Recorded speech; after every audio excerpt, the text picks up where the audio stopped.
तो कक्षा 10 के आपकी जो प्रश्नावली है 5.3 उसका जो 15वां क्वेश्चन है, सबसे पहले इसको हम पढ़ते हैं। इसमें क्या लिखा है, उन्होंने कहा कि निर्माण कार्य से संबंधित किसी ठेके में, कोई एक ठेका है, कोई काम हो रहा है आपका, जैसे ठेकेदारी जो मिलती है, सड़क बन रही है या जो है कोई बिल्डिंग बन रही है, तो वहाँ पर कोई एक कार्य हो रहा है, उसका ठेका मिला हुआ है, ठीक है कि नहीं। उसमें क्या हो रहा है कि एक निश्चित तिथि के बाद कार्य को विलंब से पूरा करने के लिए, जैसे कोई ठेकेदार है, वो उस काम को करवा रहा है और वो उसमें क्या कर देता है, जैसे उन्होंने कह दिया कि इसको 1 महीने में बनना चाहिए या 2 महीने में बनना चाहिए, 3 महीने में बनना चाहिए। तो अगर 3 महीने के लिए उन्होंने बोला और कहा कि अगर इससे ज़्यादा टाइम लगा, एक भी दिन अगर ज़्यादा लग गया तो आपको जो है जुर्माना लगेगा। और वो जुर्माना किस प्रकार से लगा रहे हैं कि पहले दिन के लिए जो जुर्माना लगा रहे हैं वो लगा रहे हैं 200 रुपये। यानी आप अगर एक दिन लेट करोगे तो आपको 200 रुपये देने पड़ेंगे। आप अगर दूसरे दिन अगर लेट करते हो तो आपको 250 रुपये देने पड़ेंगे। तीसरे दिन भी आप लेट करते हो तो आपको 300 रुपये देने पड़ेंगे। और इसी तरीके से आप जो है अगर इस तरीके से करते जाओगे तो उन्होंने कहा कि अर्थात प्रत्येक उत्तरोत्तर दिन का जुर्माना ठीक अपने पहले वाले जुर्माने से 50 अधिक है। बिल्कुल है, क्योंकि देखो पहले दिन कितने लग रहे थे, 200, 2 दिन के लिए फिर 250 रुपये लग रहे हैं, अगले दिन के लिए फिर 300 रुपये लग रहे हैं। यानी 50-50 रुपये हर जुर्माने, यानी पिछले वाले जुर्माने से 50 रुपये वो अगले वाले दिन जो है आपको बढ़ा देते हैं, ठीक है कि नहीं। चलो, इसी प्रकार से अगर ये जो ठेकेदार है तो उस वाले ठेकेदार को जुर्माने के रूप में कितनी राशि यानी कितने रुपए उसको देने पड़ेंगे अगर वह उस काम को 30 दिन लेट कर देता है, ठीक है कि नहीं। तो देखो जरा, इस क्वेश्चन को तो हमने पढ़ लिया, अब इसको देखो हम यहाँ पर जो है थोड़ा सा आपको लिखकर समझाकर आपको बताते हैं, ठीक है कि नहीं। तो इस क्वेश्चन के आधार पर हम अपनी चीज़ों को पहले लिखते हैं। चलो, जैसे कि 15वां आपका क्वेश्चन है, उन्होंने क्या बोला कि जुर्माना लग रहा है। तो देखो यहाँ लिखा पहले दिन का जो जुर्माना है यानी फर्स्ट डे का जो आपका जुर्माना है, मैं यहाँ जुर्माना नहीं लिख रहा हूँ, सीधा लिखे देता हूँ आपका। पहले दिन का जो जुर्माना है वो है आपका 200। उसके बाद दूसरे दिन का जो जुर्माना है छात्रों यानी सेकंड डे, वो 250। तीसरे दिन का जो जुर्माना है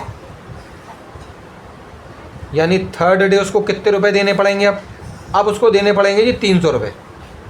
यानी कहने का मतलब ये है कि अगर हम इसको ऐसे लिख दें कि 200, 250, 300, इस तरीके से बढ़ते चले जाएंगे और आपके 30वें दिन तक आपको जो है ये देना है।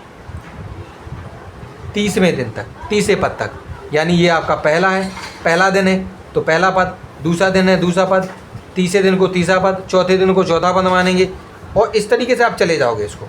तो ये वाला जो है ना वो AN है, यानी ये 30वां पद है आपका। यानी इस तरीके से आपको यहाँ पर जुर्माने देते हुए जाना है और 30वें दिन आप कितना जुर्माना दे रहे हो वो आपको नहीं पता।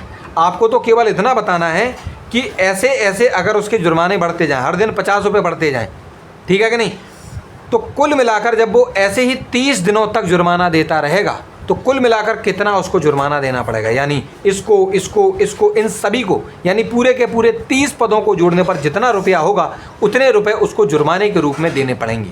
तो हम क्या करना है, असल में हमें यहाँ पर निकालना S30 और S30 निकालने के लिए इसमें जो है हमें इसको सॉल्व करना है, ठीक है कि नहीं।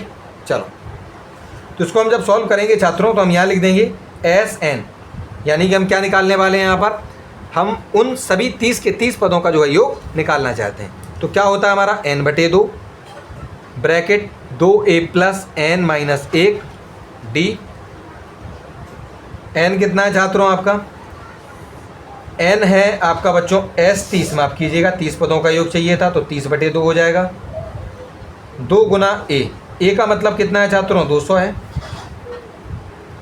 प्लस N कितना है छात्रों, N था आपका 30 क्योंकि 30 पदों का योग चाहिए था, -1 और D यानी इनमें अंतर कितना है, D कितना अंतर कितना है, यानी 20 के बाद 250, यानी और 250 के बाद यानी आपका कितना हो गया 300। तो कहने का मतलब ये है छात्रों कि इसमें 50-50 का अंतर हो रहा है, यानी 50-50 आपके बढ़ रहे हैं। तो यहाँ क्या कर देंगे, D के स्थान पर 50 बराबर 30 और 2, आपस में जब इनको हम भाग करेंगे तो कितना आ जाएगा, 2 से 30 को काट देंगे 15 आएगा, ठीक है। 200 और 2 का गुणा होगा तो आपका 400 आएगा, प्लस 30 में से 1 जाएगा तो आपका आएगा बच्चों 29, और ये जो 50 है उसका इसके साथ क्या होना है बच्चों, गुणा होना है, ठीक है। क्या लिखेंगे यहाँ पर, 15 का 15 ब्रैकेट 400 प्लस 29, और आपका इनको जो है 50 को आपको क्या करना है, गुणा करना है। चलो तो इनका हम गुणा कर लेते हैं, कितना कितना है आपका 29 और 50 का गुणा, 0 0 आएगा, 5 नम 45, 4 5 दूनी 10 और 4 14, यानी 1450, 1450 आ गया, ठीक है। उसके बाद इनको जोड़ देना है, तो ये हो जाएंगे 15, और इनको जोड़ने पर कितना आ जाएगा 1850। उसके बाद छात्रों 1850 और 15 का आपको जो है गुणा करना है। चलो तो 1850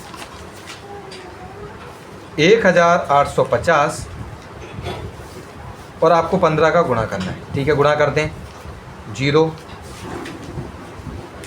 25 2 42 2 4 5 एकम 5 और 4 9, ठीक, 0 5 8 1, इनको जोड़ेंगे 0 5 7 7 2, यानी आपका आ रहा है 27,750, यानी 27,750 रुपीज़, यानी उसको इतने रुपए छात्रों, इतने रुपए उसको जुर्माने के रूप में जो है देने पड़ेंगे, ठीक है। तो इस प्रकार से आपका ये जो है 15वां क्वेश्चन उसको भी जो है हमने हल कर लिया है।